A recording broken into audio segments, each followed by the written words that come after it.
We welcome you all to our convocation this afternoon. We are excited about Elona Street-Stewart, the co-moderator of our General Assembly, being with us.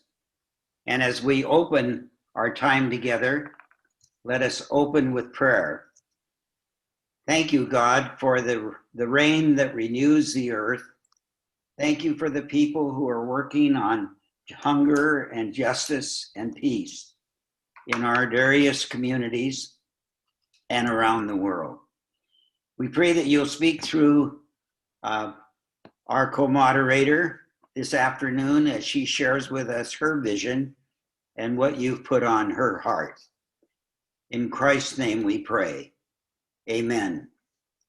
Our scripture lesson is from 2 Peter 1:3, the New Living Translation.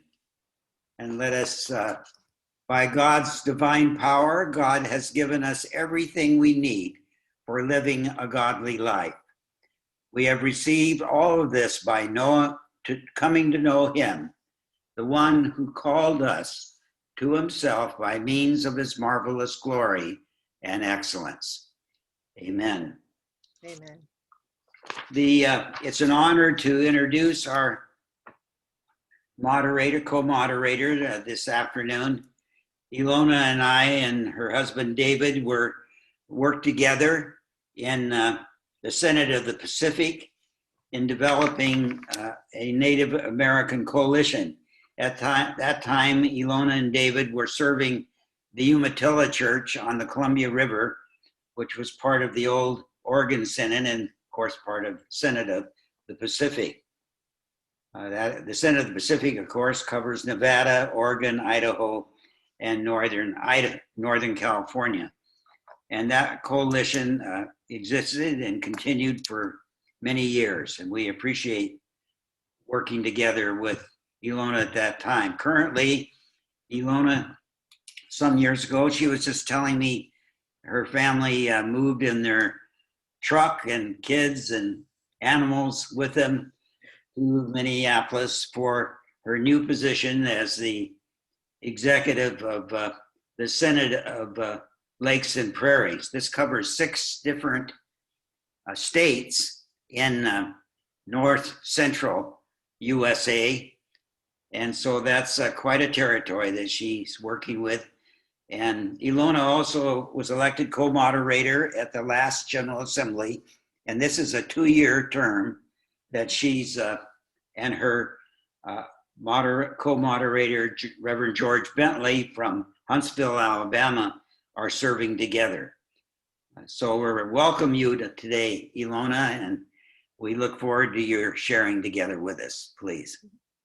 Well, thank you, Bryce, for the introduction. I'm so pleased to meet all of you. I can just say Bryce was asking me if I've ever been to the home. Well, I don't recall that we have, but my husband is a graduate of South Pasadena High School, and we are both graduates of Occidental College.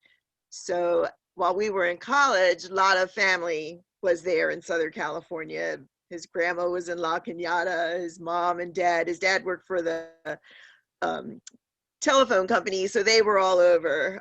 So we probably have driven by or driven in the area. But it's good for you to know that I not only came from the West Coast, my home is Philadelphia, my tribe is the Delaware Nanticoke, and so I've lived on both ends of the country. Never would have imagined living for 35 years here in Minnesota, but this is where we are now and have just been given so many opportunities to serve in the church and in the community. And that's why I want to talk with you about my visions for hope. And as I work as a co-moderator with Gregory Bentley, you know, the kinds of things that we share with people when we join them at their churches or their Presbyterian meetings or other meetings. So, and I also noticed in your list of speakers for convocations, even this year, you have had an amazing group of people. So I hope I have something to offer you tonight because I'm following so many people who have just done phenomenal things and who have such great wisdom and insight to share. And so again, I'm pleased to join you, there at Monte Vista Grove. And I know that because we are able to be introduced long distance by, electronic means, I'm really pleased to be able to join you. Sometimes it feels different, but I wouldn't have been there maybe otherwise. So I'm glad to be here. And I sense that you're a community formed by the vision and experiences of dedicated people who still live out your personal faith and service to bear witness to God's justice. Thank you for inviting me to be a part of your Living in Hope series. I'll read the scripture again, just so it's something on our minds. By divine power, God has given us everything we need for living a godly life. Everything we need, God has given that to us. We have received all of this by coming to know God, the one who calls us by means of marvelous glory and excellence. If we wonder what it is we're going to be doing, know that God has already gifted us with the tools that we need. So I hope my words tonight will honestly reflect the urgency to accept this promise of God, like a lamp shining in great darkness. What comes to light here is that first, we must begin by acknowledging what God has already done for us. We don't deserve these wonderful gifts. God has already done this for us, given them to us. And that's where we have to grow, because from where we are now to where God wants us to be is going to be our journey. And at any time in our life, that's how we begin this journey into living into hope. And so I'm going to speak as a Presbyterian tonight, but we all know that we can't work alone around the globe, just as the Presbyterians, all right? My co-moderator, Reverend Gregory Bentley from Huntsville, Alabama, and I were drawn together in solidarity to present a moral witness and heal the damage and loss caused by racism and poverty in this country. We stood together representing the histories and witnesses of our Black and Indigenous communities and spoke for truth-telling and reconciliation to fulfill the commitment to justice in our ever-increasing diverse faith communities. We were inspired by two messages. The first was that the prophetic message Jesus proclaimed as he started his ministry was, "The Spirit of the Lord is upon me to preach good news to the poor." And the second was the invitation to lift up the Matthew 25 vision for the church to strategically address the issues of poverty and racial inequities. Now, a couple of years earlier, I was very excited by a personal visit to my Synod of Lakes and Prairies from the Reverend Diane Moffat. She's the president of our program mission agency. She had come to present the initial description of Matthew 25 and get input from a handful of mid-councils. Well, the more we heard, the more we learned, and the more we loved it. And I'm happy to say that the Synod of Lakes and Prairies, my synod, became the first synod to join the vision in the church. And then when Gregory and I were elected at the 224th General Assembly last year, we wholeheartedly embraced Matthew 25 to fulfill Christ's call to preach the good news. In Matthew 25, Jesus calls us to actively engage in the world so that our faith comes alive and we wake up to new possibilities. Together, Gregory and I chose to speak boldly that our church members must see our neighbors through Jesus's eyes and serve those who are in need, or people who are hungry, thirsty, sick, imprisoned, or marginalized. We know access to housing and food and shelter are basic necessities of life. But so are respect, purpose, and protection of their human rights. And so by accepting this vision, Presbyterians can become a more relevant presence in the world, as we focus on the three strategies of Matthew 25. The first, building congregational vitality. We're not going to be any good in the world if we're anemic. We need to be as strong as possible to bear the good news. The second is by dismantling structural racism, really thinking about the root causes of racism and its history. And the third is eradicating systemic poverty. Currently, more than 880 churches, groups, and mid-councils have made the commitment to become a Matthew 25 church. And this Matthew 25 vision helps us see that God sends gifts our way to be generously used to repair lives. The transforming power of Matthew 25 begins when we respond to immediate individual needs, such as feeding the hungry, clothing those without enough, creating shelter or security for those who are homeless, or speaking for those whose voice is denied. And though the transformation continues when we experience, practice, and pursue justice in community with one another. We want to defeat racism. We want to end poverty. We want to raise our children and our grandchildren in a world where Black lives matter, where treaties matter, where leaders will say no to oppressive security measures and say no to violent nationalism. But in order to build communities of hope, we have to walk carefully and deliberately down the path to remember, repair, and restore what has been broken.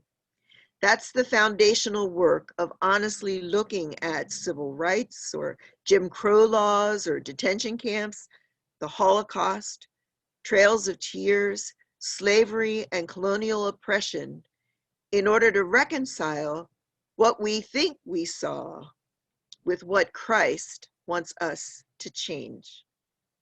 So I want to share some stories with you tonight about ordinary people who have done extraordinary things in difficult times. So let's first hear from someone that we all just recently became acquainted with and who brings signs of hope. That's Amanda Gorman, the first person to be named the National Youth Poet Laureate. She is absolutely a change maker, and she brings hope through her words. Here is the last part of her inaugural poem called The Hill We Climb. She says, "We will rebuild, reconcile, and recover, and every known nook of our nation and every corner called our country. Our people, diverse and beautiful, will emerge, battered and beautiful. For there is always light, if only we're brave enough to see it, if only we're brave enough to be it." Ah, doesn't that just make hope rise in your heart? These are some challenging times, but God's gifts abound. We also find encouragement and hopefulness in these words by Howard Thurman that he wrote almost 100 years ago. And so I'll ask if we could put up on the screen his poem called The Listening Ear.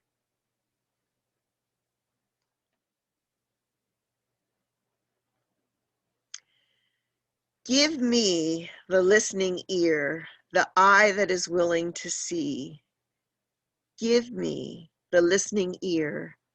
I seek this day the ear that will not shrink from the word that corrects and admonishes, the word that holds up before me the image of myself that causes me to pause and reconsider, the word that challenges me to deeper consecration and higher resolve, the word that lays bare needs that make my own days uneasy, that seizes upon every good, decent impulse of my nature, channeling it into paths of healing in the lives of others. Give me the listening ear. I seek this day the disciplined mind, the disciplined heart, the disciplined life that makes my ear the focus of attention, through which I may become mindful of expressions of life foreign to my own.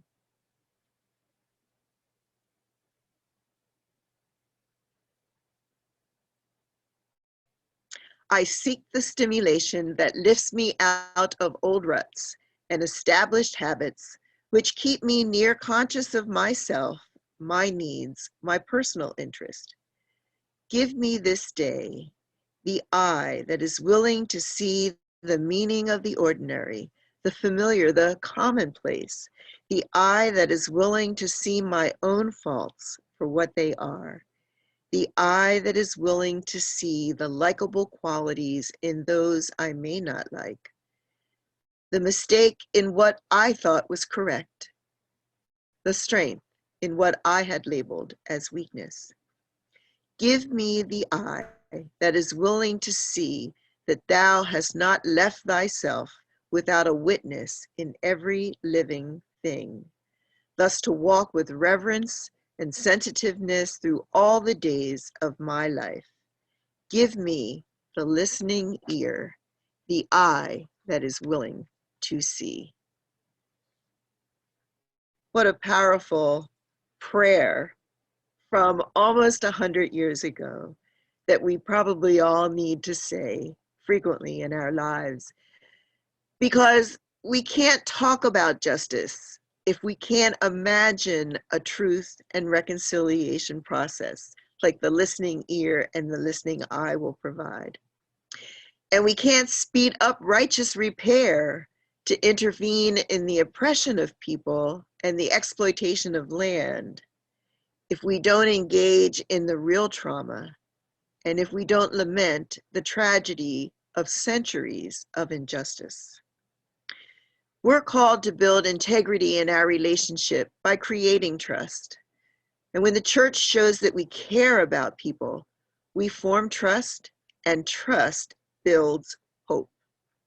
Hope is a genuine gift of purpose that's directed beyond ourselves toward the next generation, and in Native terms, the next 7 generations. Hope may be buried beneath COVID and racial pandemics right now, but it will rise. And so where is hope? It is there in the solidarity of truth-telling about the brokenness of our humanity. When we walk together as faith communities, we can offer restoration and we can proclaim hope in significant ways. And I'm not just talking about our recent losses this past year. I'm talking about the ancient and enduring losses that surround us like a haunting shadow affecting us even before we understand what it's all about. Hope must be held in creative tension with truth as we summon healing, wholeness, and belonging. We must be actively engaged with our communities to challenge the systems, practices, and ideologies that underlie all the discrimination and oppression of people. So here's the story of another person who bravely delivers hope to a whole community. For decades, Native communities have led discussions about providing safe and stable and culturally specific environments for our children and youth. American Indians look at the rubble of our past strewn across this land as evidence of mistreatment and what was stolen. And we weep. But Deb Foster is doing something about the perpetual condition of homelessness. Did you know that Native American homelessness affects 160 people per 10,000 compared to 17 people per 10,000 out of all other groups? 160 compared to 17 out of 10,000 people in our Native communities. Because we're often overlooked, this reality is hard to recognize, and the root causes are so complex, going back to the founding of this nation. decades of poverty and joblessness on reservations, failed government relocation policies that move people from their homeland to reservations and then to urban areas. There's been court-ordered removal of Native children to boarding schools and out-of-home placement directed by service agencies. All of this has torn our families apart and dismantled tribal safety systems for generations. But Deb, an Anishinaabe woman, is the executive director of Ain Da Young, translated out of Ojibwe, that means our home shelter. During its early years, this residential agency opted to strengthen and restabilize cultural traditions for children and youth who were living on the street. Building on 37 years of success, Deb dreamt of a healing home based on the 2 existing programs, and I'm hoping my Ojibwe will sound right tonight, of the Zawinima, which translates as "they are loved unconditionally," and the other program, Minasudun, which translates as "youth put in a good place." So she knows what it's like to be a builder. She partnered with the city of St. Paul, our local churches, housing and nonprofit agencies, and her dream came true.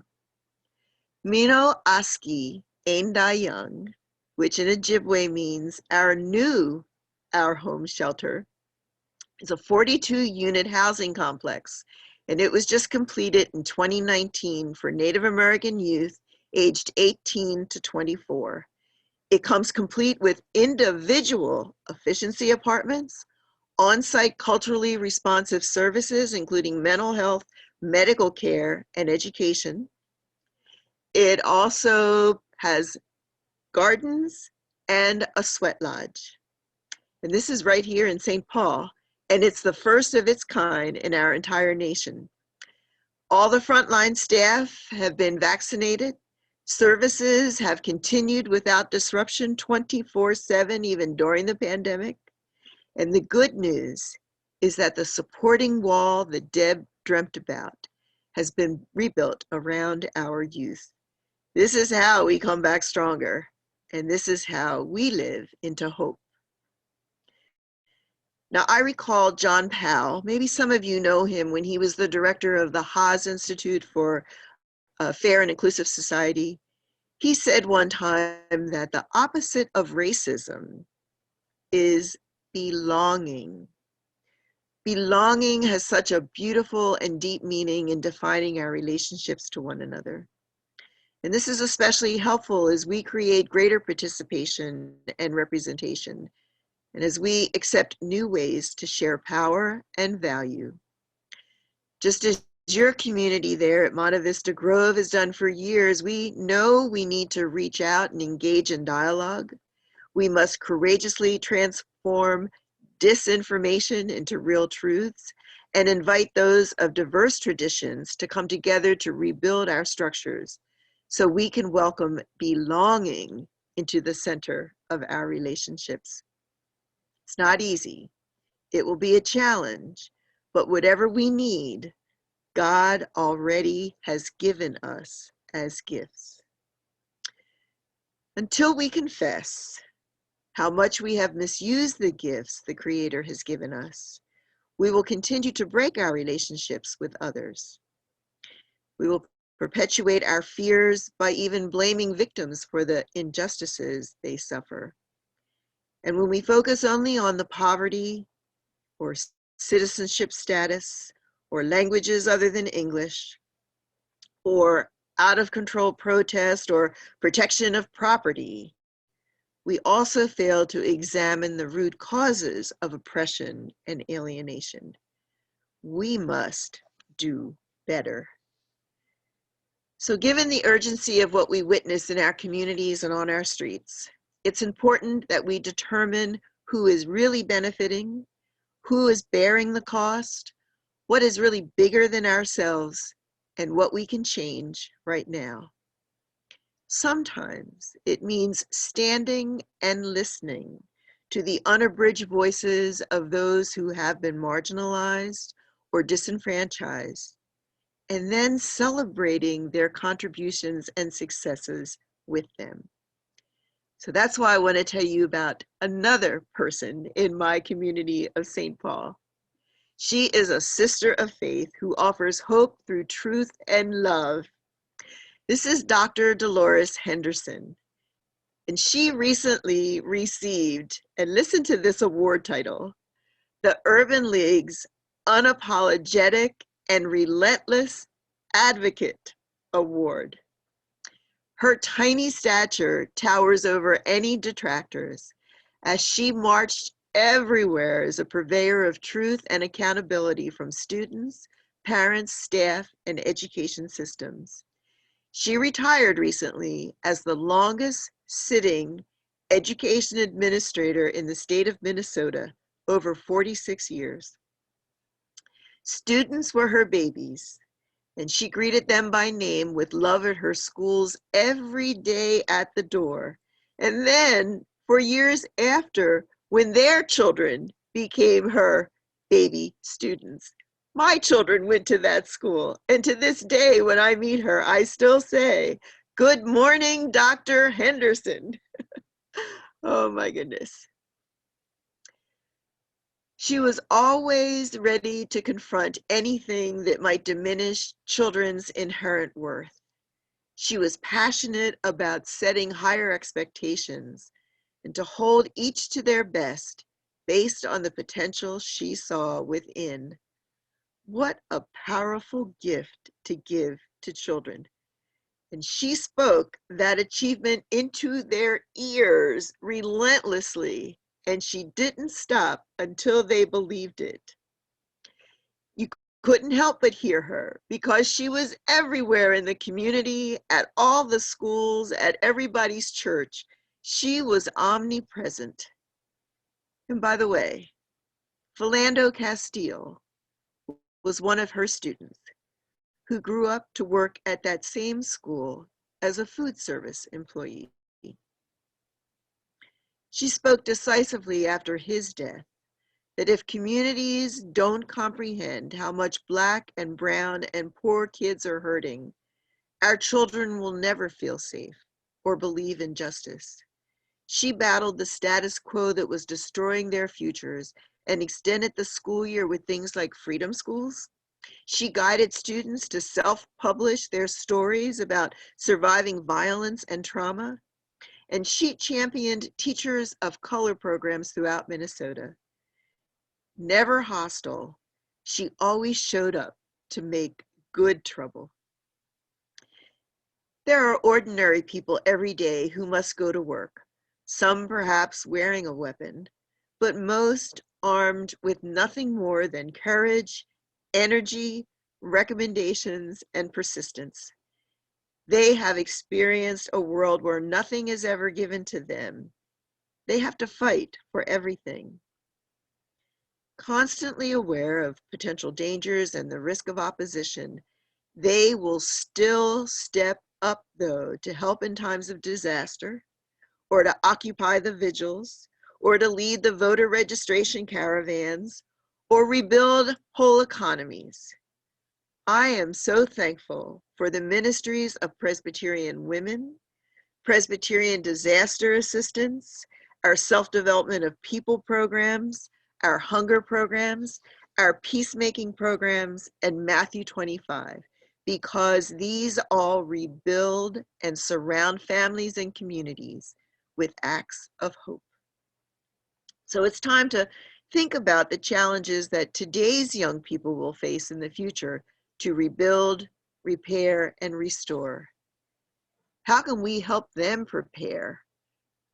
How can we help them, our own kids, our own young advisory delegates, our interns in our churches, and our youth mission workers to take their place, to create space for healing, to use their influence for justice, to belong, to really feel that they belong to the church.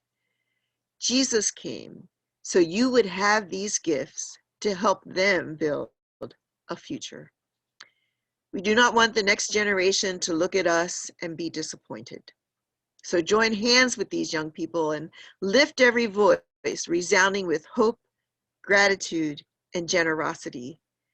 We can show them how to stand with those who have been silenced and ignored. We can show them how to protect the path of peace for all people.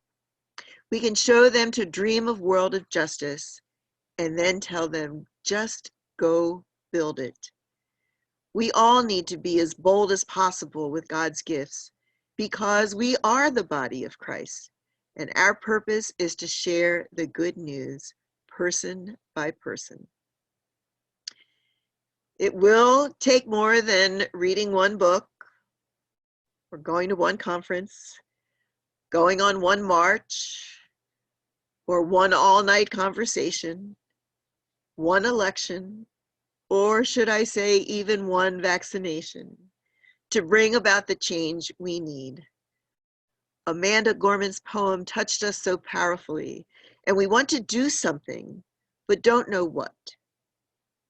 And if we know what, maybe we don't know how. The work to create real tangible transformation, restoration, and repair may be different now than in past years, but God has given us everything we need to do it. This is sacred work. I believe that God's gifts will always offer hope. We need to hear it until we believe it. So that's my message to you this evening, and I'm so grateful to have been able to join you tonight.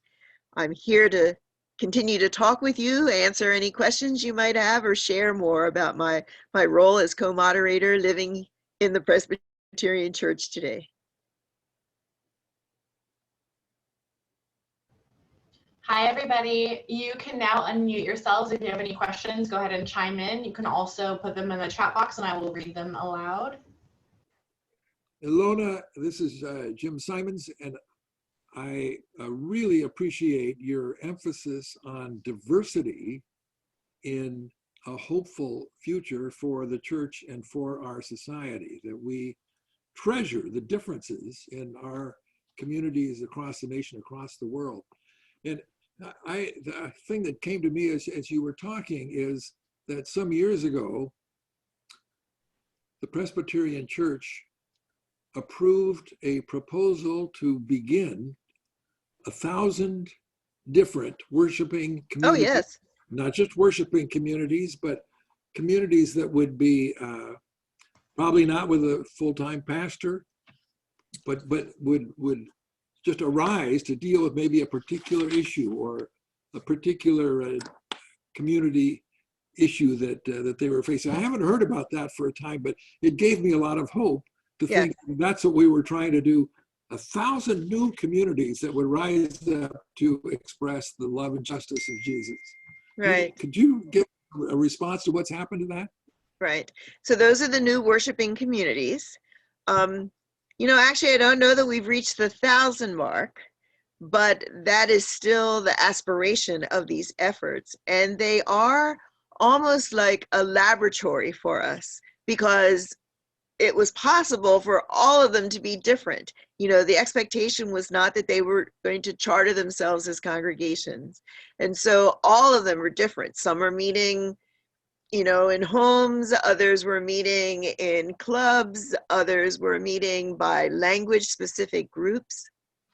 And the support systems that they needed were funded through often synods and the national church. So the mid-councils or the governing bodies of the denomination had to, you know, we have a process where we all work together in the kind of support we provide.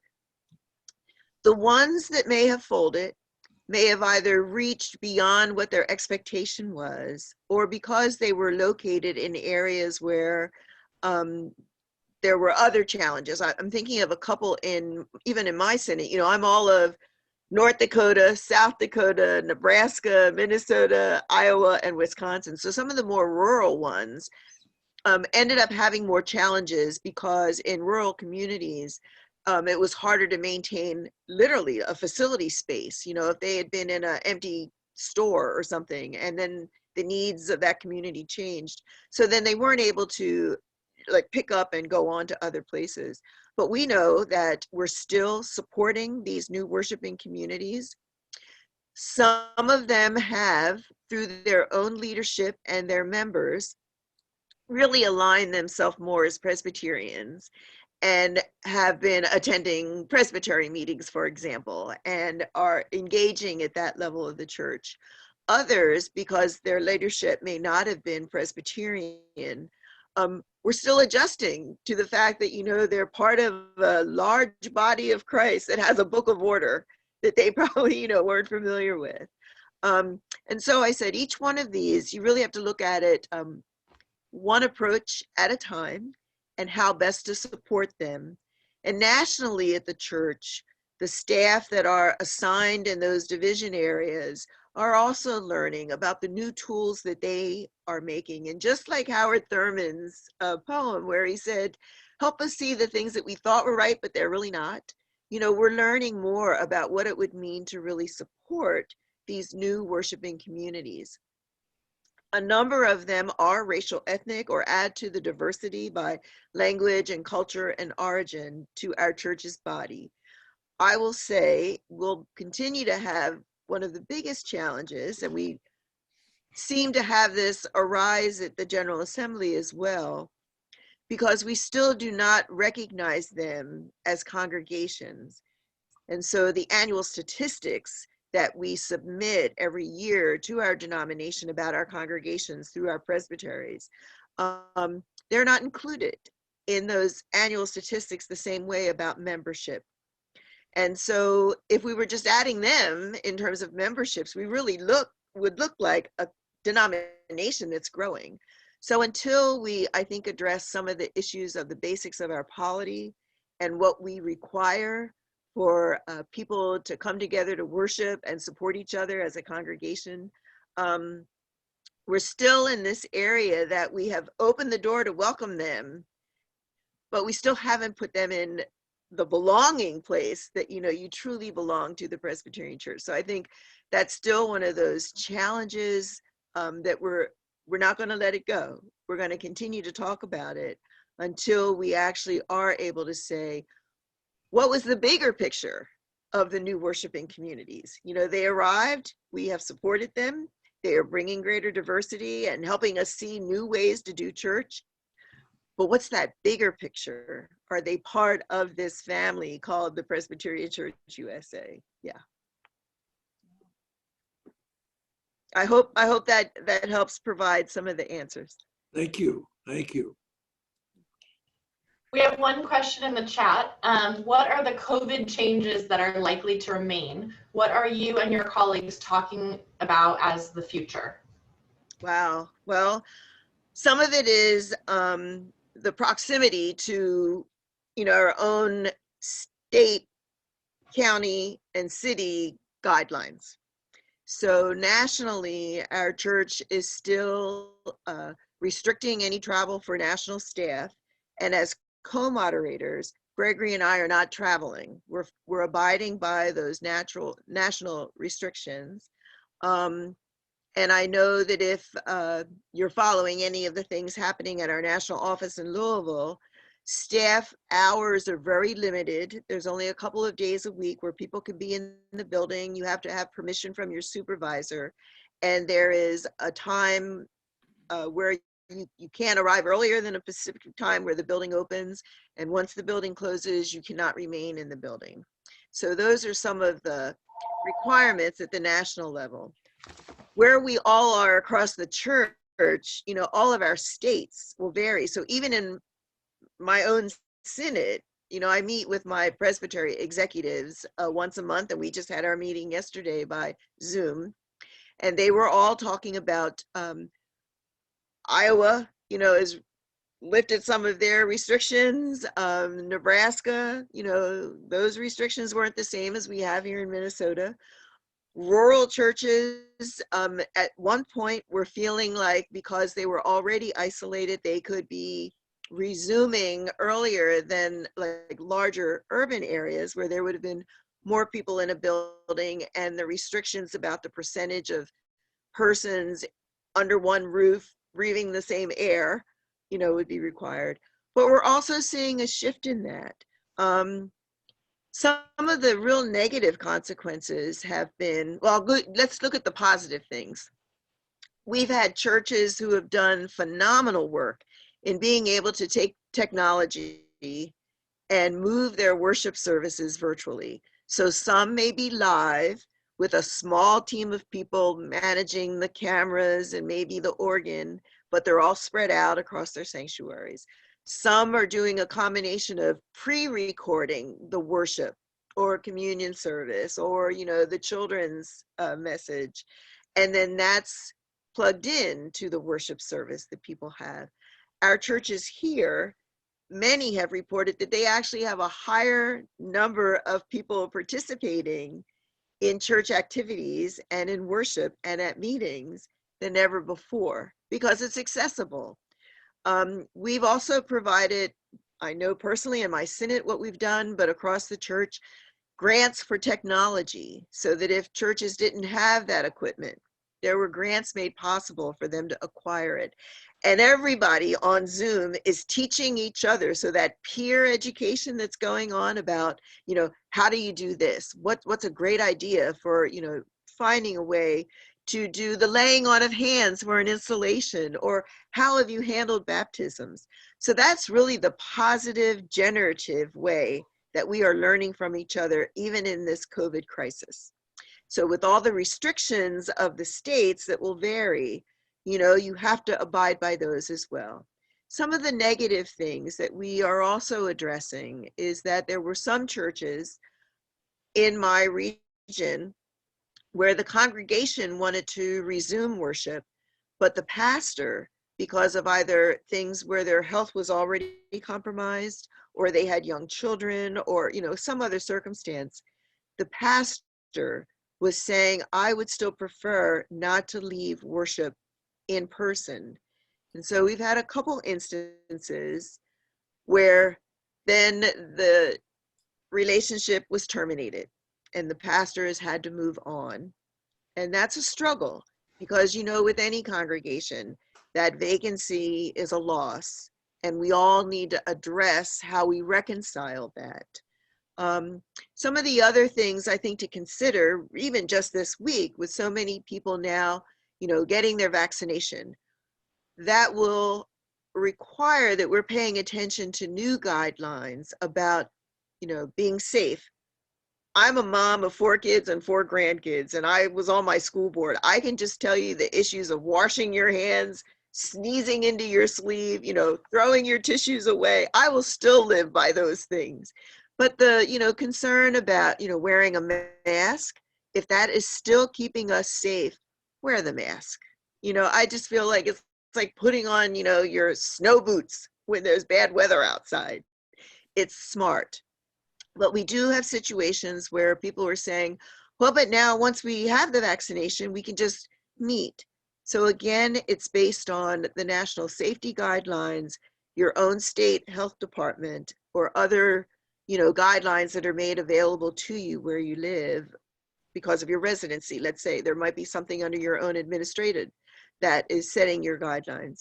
You know, are you able, if everybody's vaccinated, and you know you're close together, what might that mean? So even this week we're discovering, you know, there might be new guidelines to follow. My sense is, you know, let's take this on with a really positive outlook. If Christians can really step in and step up and tell people we're in a difficult time, but you know, it doesn't mean we have to get cranky with each other or start getting violent with each other. This is a time for us to really say, who are we as people in community together? Can we help each other, and what can we do best? So, you know, love your families. If they're able to visit you there at Monte Vista Grove, that's wonderful. But then if you can't, use the phone or your computer or your window space or wonderful letter writing. Still put a stamp on an envelope and mail something Tell people you love them and they will love you back. So I think, again, these are the conditions that we're in, and it's dynamic literally this week, because we know that some of the guidelines we've all been operating with are now in transition to something else. So I just would say to you, stay well, stay positive, do your best, but know that you're loved. Yeah. Great. We have several more in the chat. Do you think there are some areas of our polity which block our own progress, i.e. failure to charter new worshiping communities and count their membership?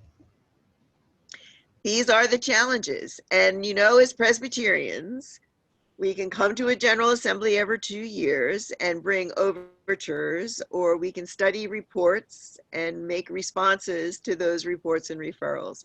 That's who we are as Presbyterians. Even our own Book of Order itself is something that is not set in stone from decade to decade.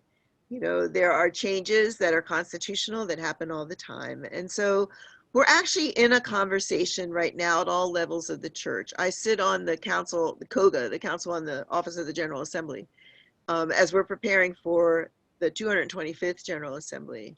And they have created themselves into several work groups.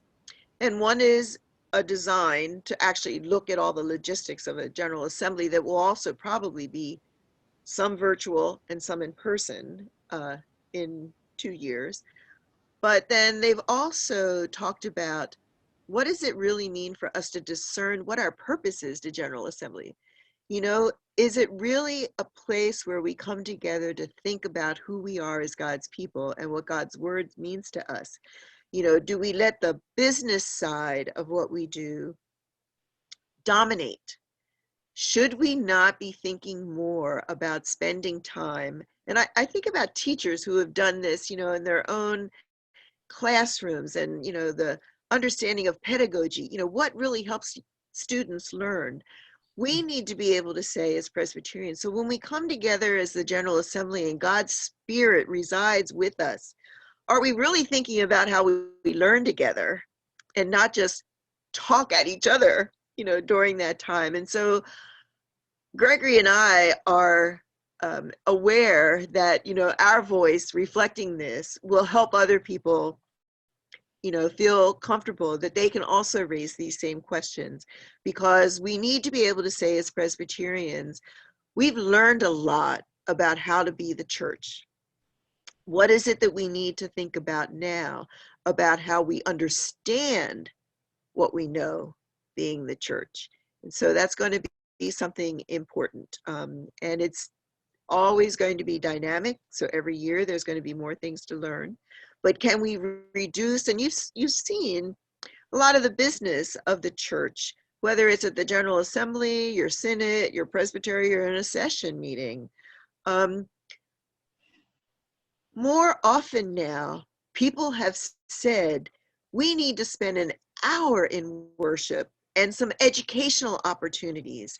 That needs to be the bulk of our time together. Let's look at our business and streamline that, because what we need to be doing is thinking together and living together and understand, what is the relevance and the purpose of the Presbyterian Church in our communities. So I'm really thrilled. I mean, I see that all over in my presbyteries here, where even if they've had a 2-day meeting, one whole day will be on educational opportunities and training. And just a portion of their meeting will be that business side. So we're seeing a lot of changes happening right now.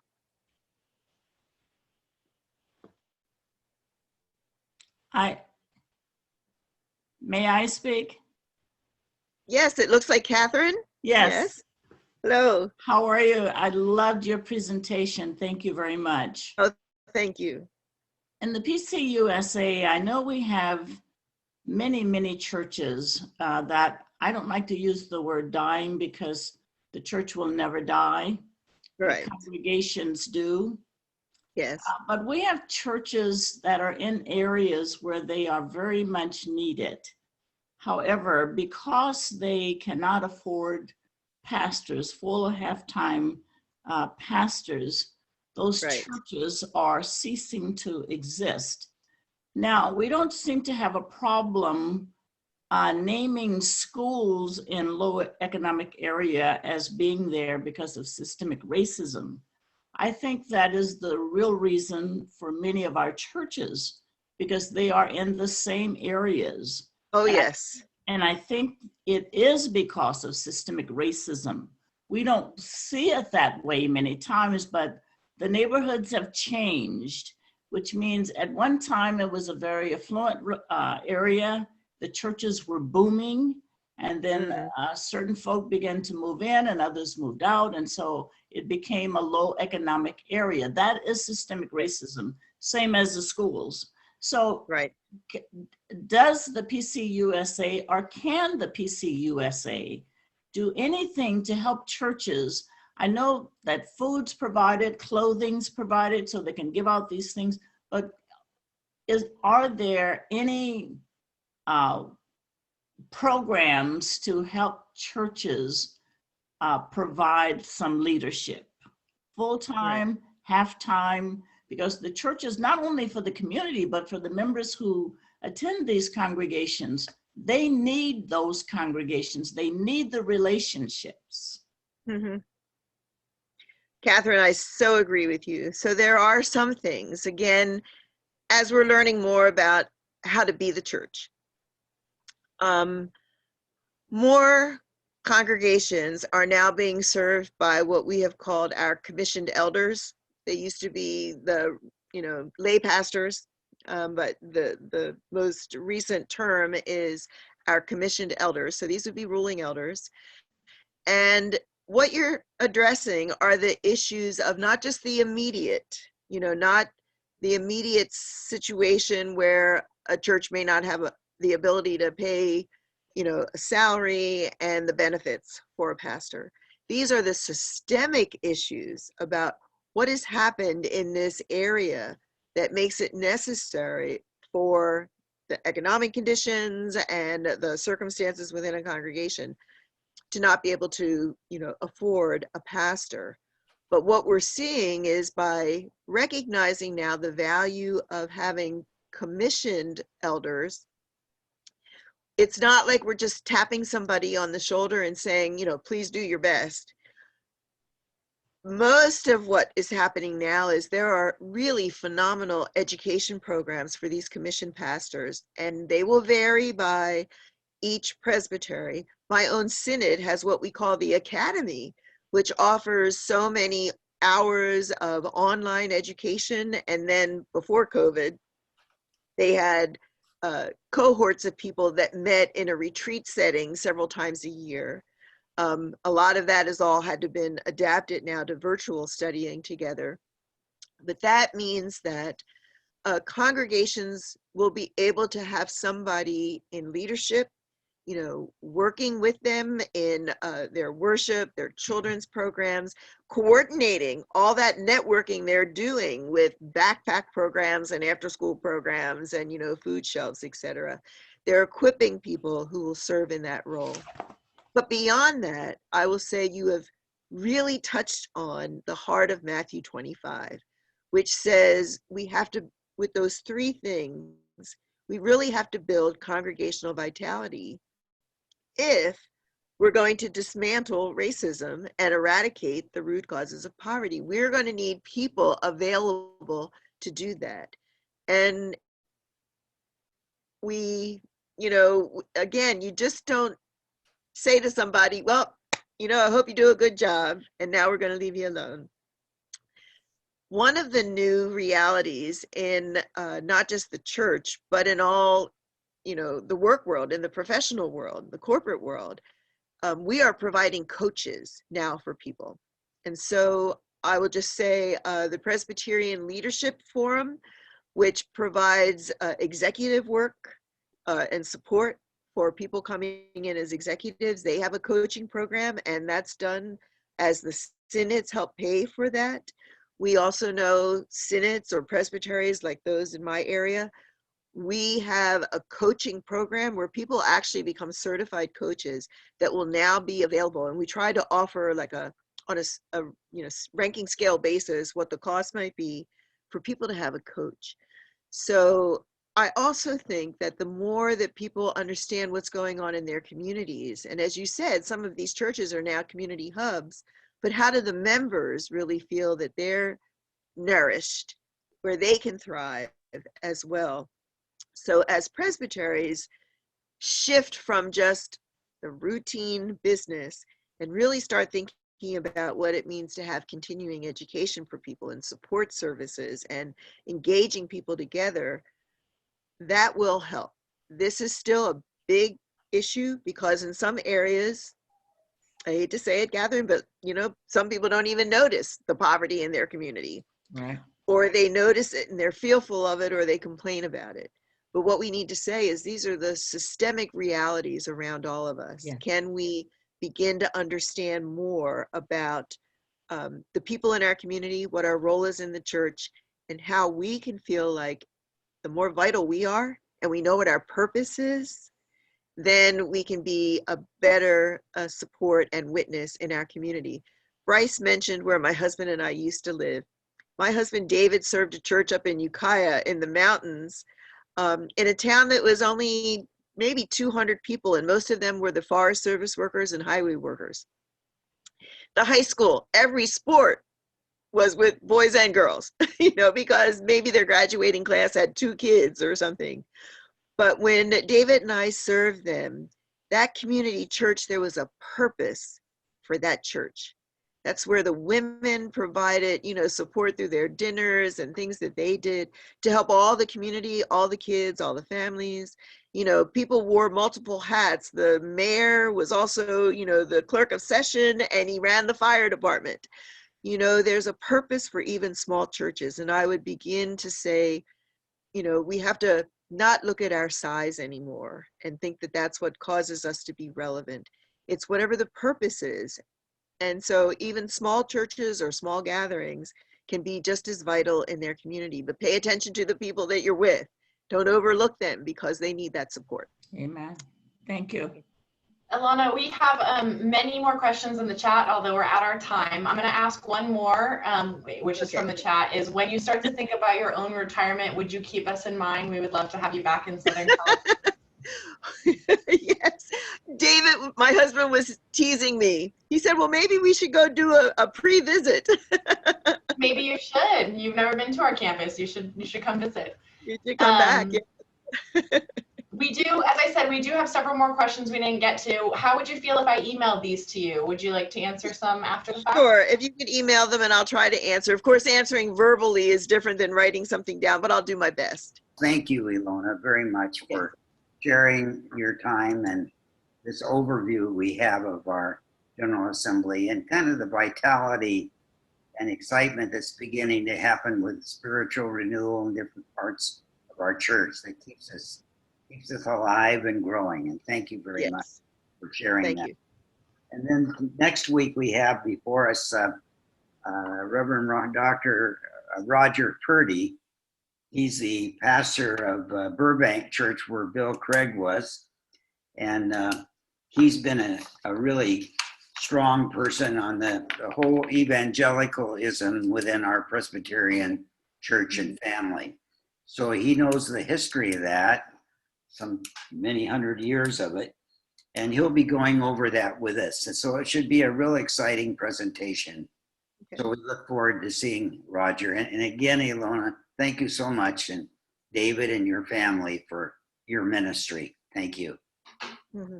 Just sending you our love from Minnesota. Thank you. Bye-bye. Bye. Take care. Stay well.